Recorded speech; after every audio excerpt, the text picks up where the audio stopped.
is Joy News Prime.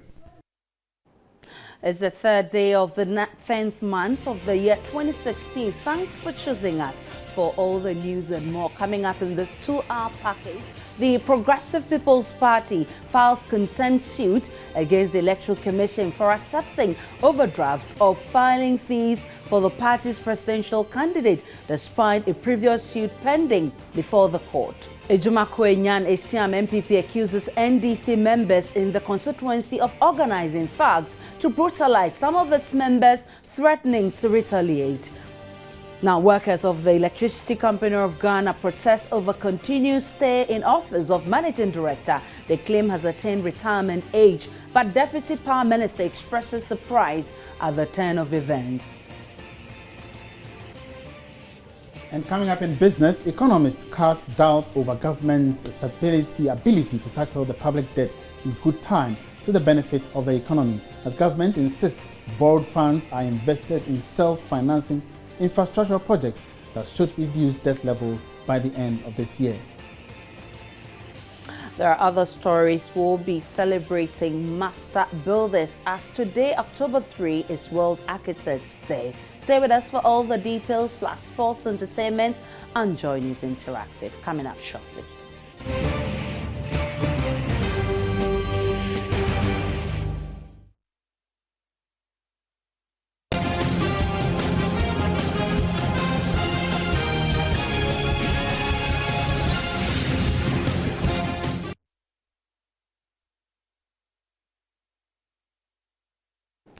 Don't forget to also catch us live in London via the ABN television. And it is 64 days to elections, and your election headquarters will feed you with all the necessary information you need for this year's elections. We begin with the Progressive People's Party, which has filed a contempt lawsuit against the Electoral Commission Monday afternoon for defying an order of interlocutory injunction by the court on the case of receipt or collection of filing fees pending before the court. Chairperson of the Electoral Commission, Charlotte Osei, defended the actions of the commission, arguing the acceptance of the filing fees stemmed from the assumption that the party was no longer interested in pursuing the case in court. Let's listen to the EC chairperson when she justified her receipt of the drafts by the PPP on Friday.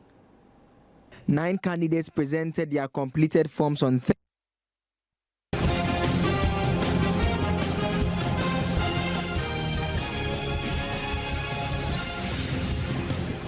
The PPP has made it clear it will not have any of this, hence the contempt suit. My Joy Online editor, Malik Abbas-Dabo, joins me with more. What does the suit say, Malik? You've been reading it. Essentially, what they are saying is that the Electoral Commission chairperson, Mrs. Charlotte Osei, violated the application for interlocutory injunction, and to that extent, they are citing her for contempt. So there are a number of issues here. I think we have to go to the base and look at what is the history of this case. The Electoral Commission set filing fees for presidential candidates and parliamentary candidates, and it set 50,000 for presidential candidates and 10,000 for parliamentary candidates. The PPP argued that the manner in which the EC set these fees were arbitrary, and to that extent it went to court seeking an injunction on the EC from collecting these fees. Remember that the EC is to collect this money as deposits for the presidential elections. If a particular presidential candidate is unable to obtain 25% of the total votes cast, the money is confiscated by the state. If you do more than 25%, the money will be returned to you. Money. And for the parliamentary candidates, if you do 12.5%, the money will come back to you. If you are unable to do 12.5%, the money will go to the state. The PPP argues that the power of the EC to set these fees is discretionary.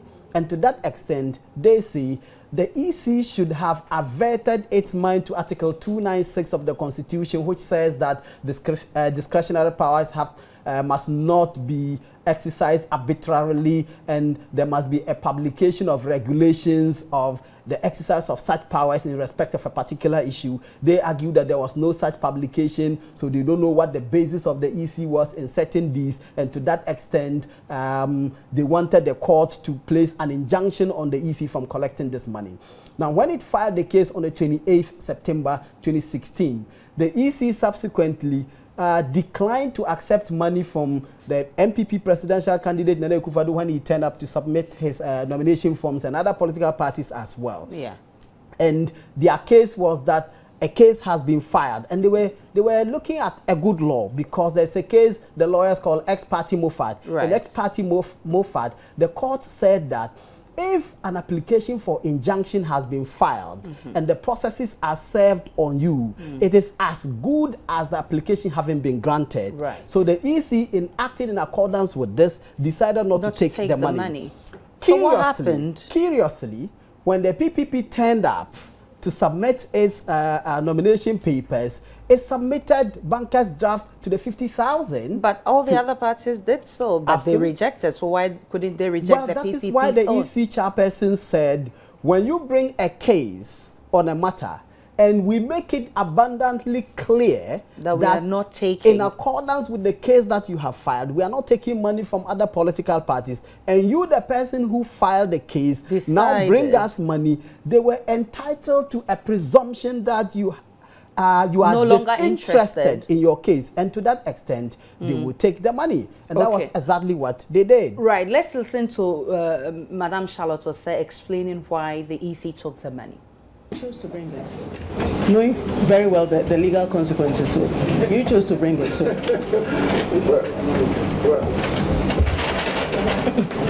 we would like to take it. It's too late. We've received it already. It's too late. Very interesting there, Malik. The two of them could be in breach, don't you think so? Okay, so these are the decided cases. So now you file a case. They made it abundantly clear that acting in accordance with your case, they were not taking money and relying on ex parte Moffat. And then you decided to bring the money. And they thought that, okay, there's a rebuttable presumption that you are no longer pursuing your case, so they take the money. But because it's a rebuttable presumption, they should have also rejected it. But you are citing them. No, they had no obligation to do so, because you file your case and you are aware that we are not taking the money, and yet you brought us money, so they would take, and they were entitled to take that money. Now let's look at the second leg of it. The PPP now goes to court seeking to cite them for contempt. Let's look at how contempt is looked at. If you look at the Republic versus Nana Kuru Peko, right. In this case, the court laid down a number of things to satisfy contempt. It says there must be a court order.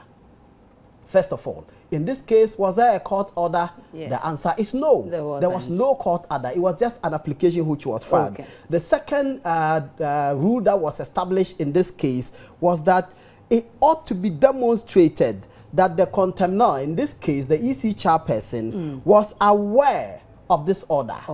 It must be shown that, having been aware of this order, the person acted in flagrant violation of this order. Can the PPP prove this? That first of all, there was an order, an unequivocal order, stopping the EC from taking the money, and that this order was made brought to the attention of the EC chairperson, and that she willfully violated this order. If the PPP is able to prove this, then they will have a case. Their request for the EC chairperson to be cited for contempt will hold. However, I think that they have a huge mountain to surmount in proving their case. Right, and knowing very well that the EC chair is herself a lawyer. Absolutely. She knows I think she was properly guided. She knows what she was properly guided, because, as I just pointed out to you, in the Republic versus Nana Peko, those were the three guidelines that were established. That to be able to... Absolutely, to be able to make a case that somebody is being cited for contempt, and to be able to convince the court that the person should be committed because that's what they are asking for, that the EC chairperson, Mrs. Charlotte, says should be committed to prison for acting in violation of an order. Where is the order? No order has been given. So let's see how it pans out in court, and I'm sure it will be an interesting case. Absolutely. All the best because if you look at in one of the other cases, in Heatings and the General Transport Workers Union, the court specifically stated that it is only, a person is only in contempt of court if he consciously disobeys an order of the court in turning a blind eye to the same. And it's quite similar to the first case. Absolutely. There's no order, so I mean, they will need to prove how are that. you going to establish that the person has violated anything, and to that extent she should be committed? I well, think we have a difficult many task thanks to to Malik Dabu for explaining this. Now, the New Patriotic Party parliamentary candidate for Ningo Prampram constituency, Sylvester Tete, says he will concentrate on health and education if voted for in the upcoming elections. He says he will establish an education trust fund and push for a nursing training college to be established in the area. He made these promises when he was outdoored at the Ningo Prampram area over the weekend. Sylvester Tete, who claims he nearly won the parliamentary seat in 2012, says he has a better chance of clinching the seat this year to represent the people of the area in parliament. He accused the current member of parliament for Ningo Prampram constituency, Enoch Mensah, of underperforming. Mama, nursing training college. Nursing training college. I will build nursing training college in this community. I said I will try and build a market so that our women who go all the way to Ashaiman will leave Accra to come to Ningo to do business. With that, there will be more in the constituency. With that, there will be work in the constituency.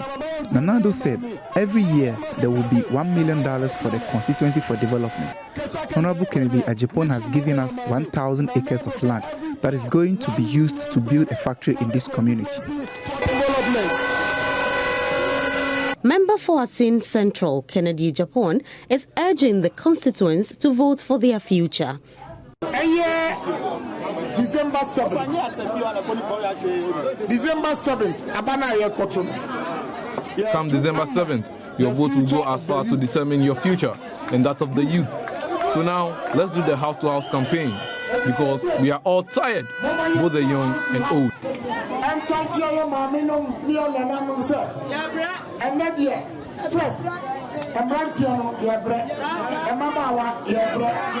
National Coordinator for Professional for Change, a volunteer group within MPP, Kofi Ofosu believes Ningo Prampram will vote for MPP as the NDC has failed to develop the area. Artists including Lucky Mensah and Prior entertained the crowd. As you know, we've started talking about some of our programs already. One district, one factory, $1 million for each constituencies, and other good programs that we have lined up for the good people of Ghana. Today we are in Ningo Prampram to share the message of hope with the people in the constituency. And the people have been very receptive of our message. Our hope is that the good reception that we've got will translate into votes come December 7th, so that Nana Addo Dankwa Akufo-Addo and Sly Tete will be voted into power as the president of Ghana and MP of Ningo Prampram constituency respectively. As you know, the NDC have won this seat since 1992 and the people haven't seen any improvement in their lives. As we went around canvassing for votes, we saw so much underdevelopment in the communities. So the people are craving for change. We've assured them that the MPP has good programs, plans and policies for them. So they should put their hope in Nana Addo Dankwa Akufo-Addo and our parliamentary candidates like Tete, so that we also get the opportunity to implement all our good programs and policies that we have lined up for the good people of Ghana. Still on politics, some female political figures are calling for a collective efforts to ensure political and economic equity beyond an affirmative action law. They believe passing the bill into law alone is not enough to guarantee gender equity. Representatives of 5 political parties expressed these sentiments at a session of the 2016 Youth Debate Series in Kumasi. The Affirmative Action Bill seeks to end discriminating against women in social, political and economic endeavors.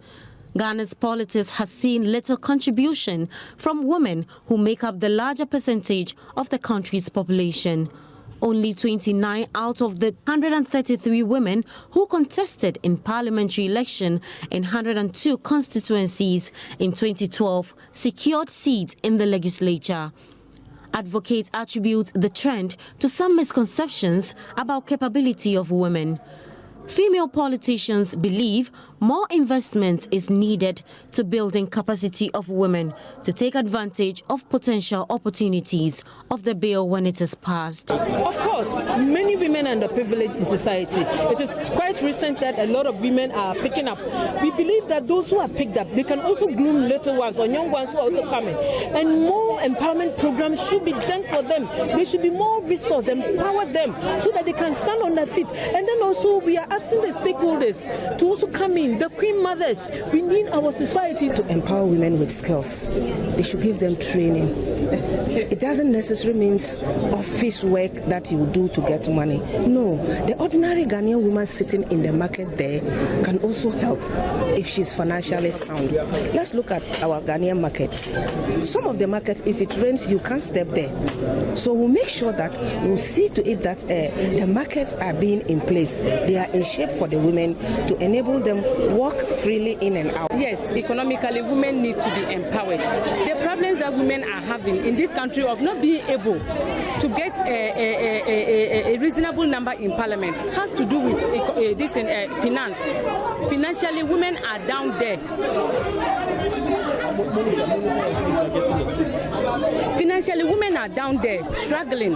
When it comes to politics, women are down there financially struggling with their male counterparts with limited resources. Look at the number of people that are into that have gotten that have jobs in the country. You realize that women are under there, and when it comes to finances, so are we the hardest hit. We will need the government to be able to empower us economically. You have capable women, you have competent women who are willing and able to offer themselves for leadership, but the playing field is not fair. Let's be honest. So let's enact laws that will pave way for more women to participate in governance. Organizers of the debate, African Heights Foundation, say the debate platform is meant to address political gender imbalance and also encourage the youth to take voting decisions based on policies. We'll do more politics later, but we take a break here. We'll be back with more.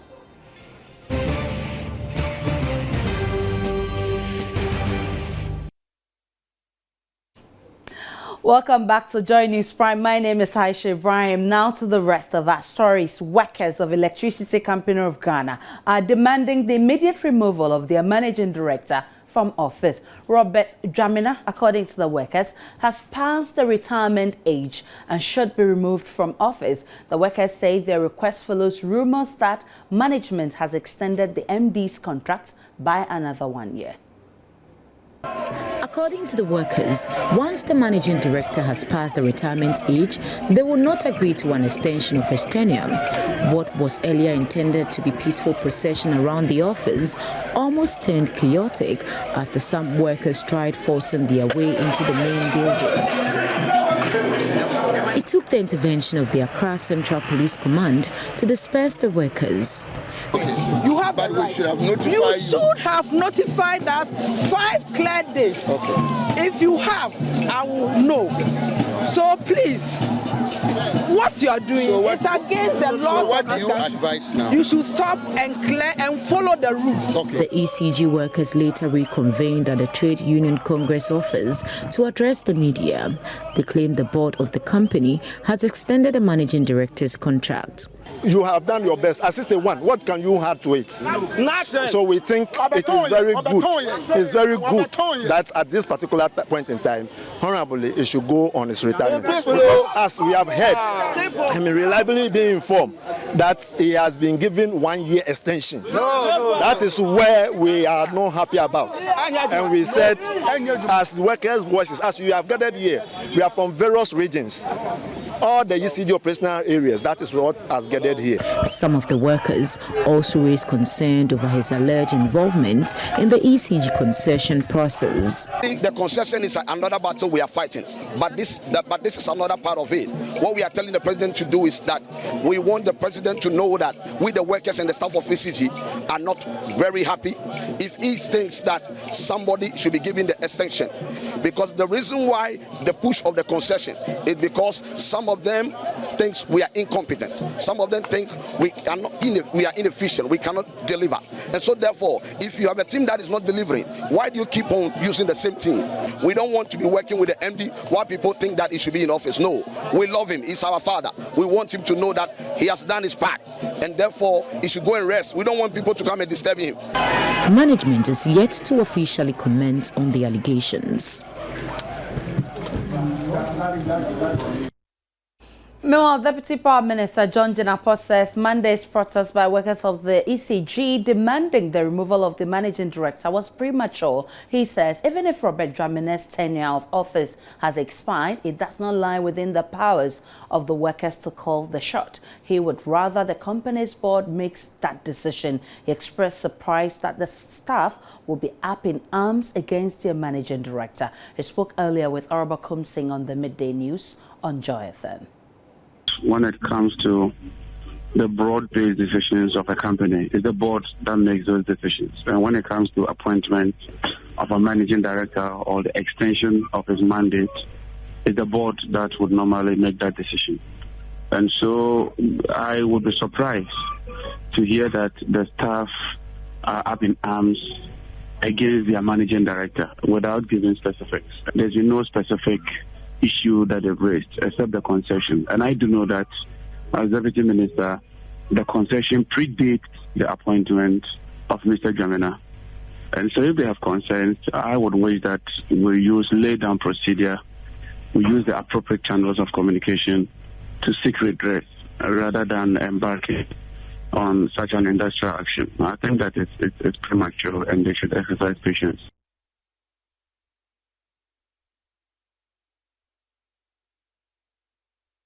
Away from that story, former chief investigator at the Commission of Human Rights and Administrative Justice says once the commission found President John Mahama guilty of breaching the gift policy, it ought to have been braver and courageous in finding him guilty of breaching the conflict of interest law. This follows release of charge report on petitions it received to investigate President Mahama over the receipt of a Ford Expedition as a gift from a Burkinabe contractor.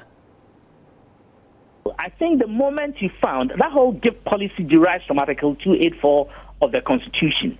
The intendment is to constrain public officers from accepting gifts or placing themselves in a position where their conduct as public officers might be influenced by the personal relationships that develop out of the gift taking and gift giving and gift taking. And so in this case, if the Shraj was able to find as a fact that His Excellency the President was in breach of the policy intendment, the intention behind the policy, it ought to have been braver, courageous to go to the next step and find that the conduct so found is in infringement of the policy also constitutes an infringement of Article 284 of the Constitution. I have difficulty in seeing that contradiction not being palpably registered on the minds of the decision maker.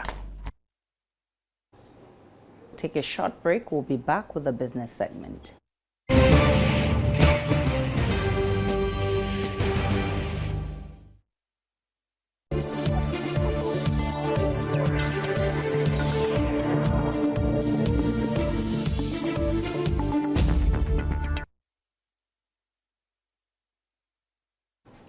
This is Joy News Prime Time now for business. Emmanuel Abajiri is here. Hi, Aisha. What's this whole debate about whether government can reduce the public debt this year or not? I mean, government says I can do it. Those are assurances what's the problem? But if you care to know, by July, debt stock had hit $110 billion, not million, $1 billion. The government is always assuring the public that come by the end of this year, it is going to reduce it significantly. But there are no signals showing that. Well, there are, but still there are concerns are being raised as to whether these assurances can be met. Exactly. Right. Ken Thompson, the chief executive of Delex, is saying that he's not too sure about this. It's not so sure. Let's see. All right. Let's Thank you very much, Emmanuel. and thanks for joining me on Business. Chief Executive Officer of Delex Finance, Ken Thompson, has cast doubts over government's ability to tackle the public debt in good time to the benefit of the economy. As of July this year, the country's total debt had hit 110 billion Ghana cedis, representing about 66% of GDP. Government has downplayed suggestions this is due to new borrowings. It rather maintains these borrowed funds are invested in infrastructural projects that are self-financing and so should result in a significant reduction in the debt levels by the end of this year. But Mr. Thompson says this might take a longer time given the projects in question. At over 70%, our debt is considered to be unsustainable. Well, the government has done quite a few things. It says it's done projects, and these projects are long-term projects. So we've got to see whether or not these projects will provide a certain return to pay off these debts. But these projects are in areas such as education. There are areas that maybe a few roads. And what I've said over and over again is that the investment should be in agriculture. Stop everything, invest in agriculture. I don't believe that building another 20 or 30 schools is what's going to give us that income to pay for the debts that we have now. I don't believe that. The investment should be in agriculture. The investment should be in reviving the real sector of the economy. And the real sector of the economy is the one that produces goods and services. And the area where we are competitive, we have competitive advantage, is agriculture. And that's where the investment should go.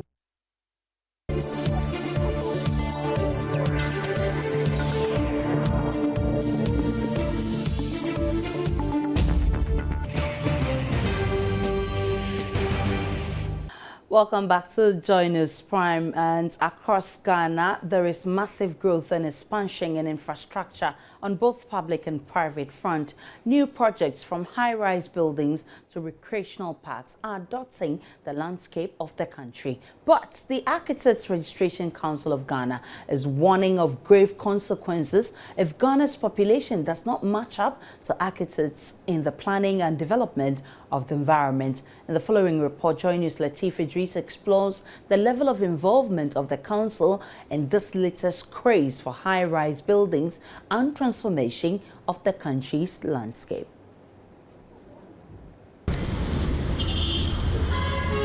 Ghana's built environment continues to see a sharp rise as new facilities like schools, hospitals, high-rise office, residential complexes, and recreational parks continue to spring up. There is, however, concern that the construction of many of these facilities have been done without the crucial input of the master builders, the architects. Here at Opebia, we have a major intersection with different roads leading you to various parts of the national capital and out of it. The road behind me leads you straight to the Tetakwashi roundabout and out of Accra. This very one leads you to 37, which takes you straight to Accra, and the very one in front of me will take you straight to Kaokudi and other parts of the capital. But the unfortunate thing is that if you look around here, there are no signages at all telling you where a particular road leads to. So if you are a visitor and you are in town, your guess is as good as mine. It is highly likely you get missing. Right from the start, many projects lack certain basics of construction and planning. No directional signs on roads, lack of proper divisions on roads under construction. That's not all. There is also the difficulty in using footbridges in Ghana. Even though the newly constructed bridges have provisions made for both the physically challenged and the able-bodied, there aren't any of such provisions made for the old ones that continue to serve a good number of the population. The development, according to the registrar of the Architects Registration Council of Ghana, Stella Na Jagbele Ahiaba, is because Ghanaians have over the years failed to value the place of architects in the country's built environment. She, however, warns that the larger population could pay gravely if the trend continues. And so many factors are considered in coming up with a concept and in designing a house. The lay person may see lines, a lot of lines, but every line has a meaning. Every symbol on the drawing has a meaning, and leaving out any one of them brings a lot of cost to lives, cost to property, cost to investment. Can we then safely say that the collapse we've had over the years can be attributed to the fact that we've not taken into consideration the work or the role of architects? Largely, because most times in the course of construction, people decide to engage builders and leave out the architects and the engineers because the client has decided to cut costs by going to somebody else who is not trained for. And then you find out that these buildings come down, and you know what happens. People lose their lives.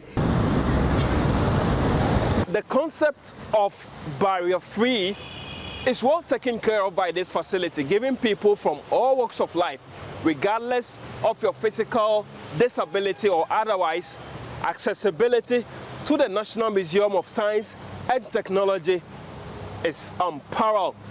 People with disability, when they come around, we make sure that we have enough materials as science exhibits for them to see.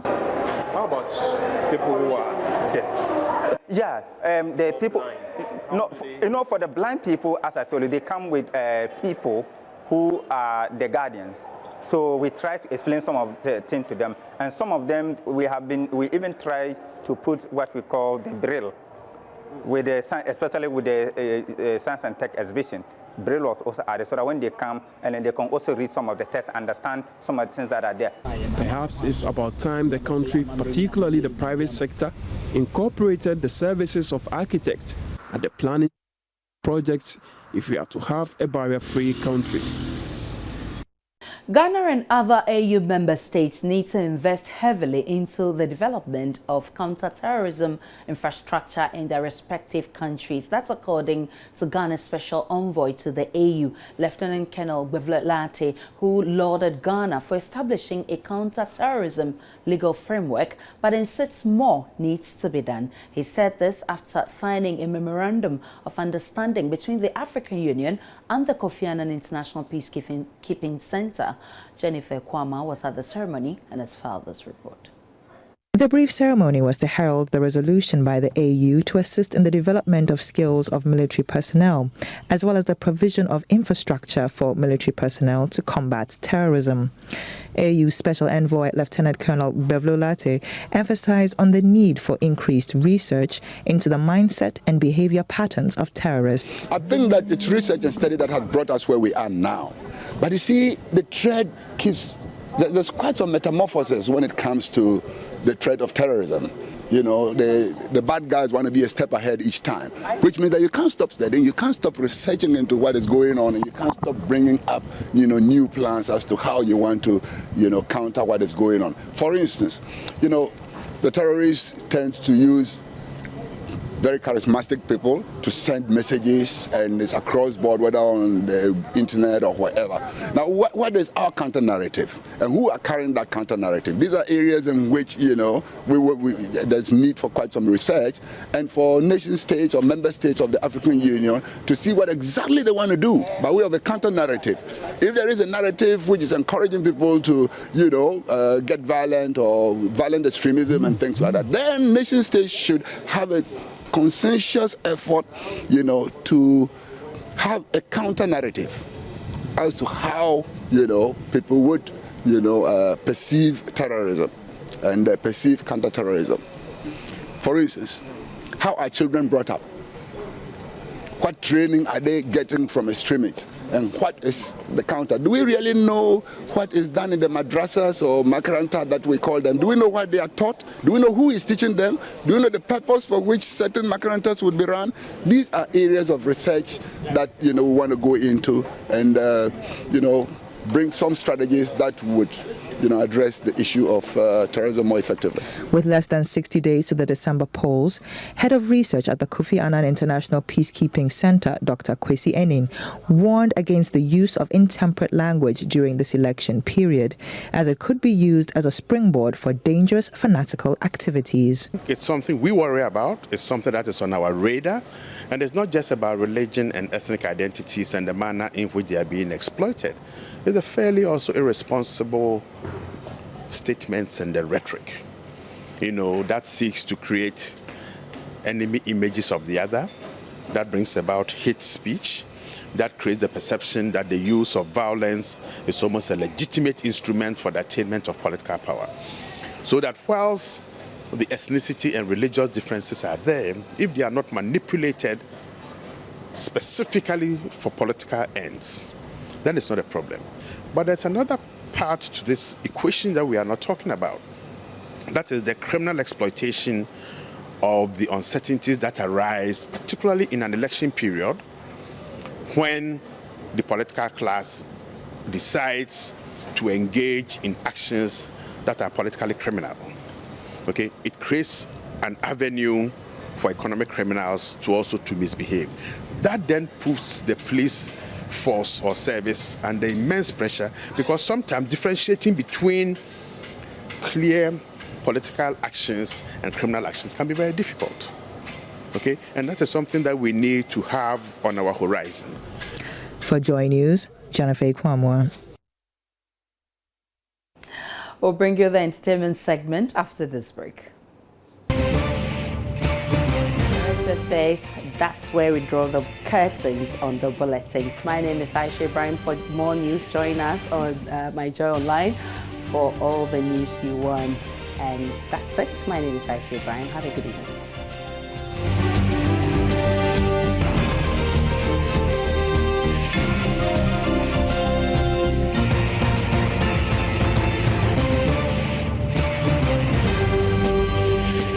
This is Joy News Prime.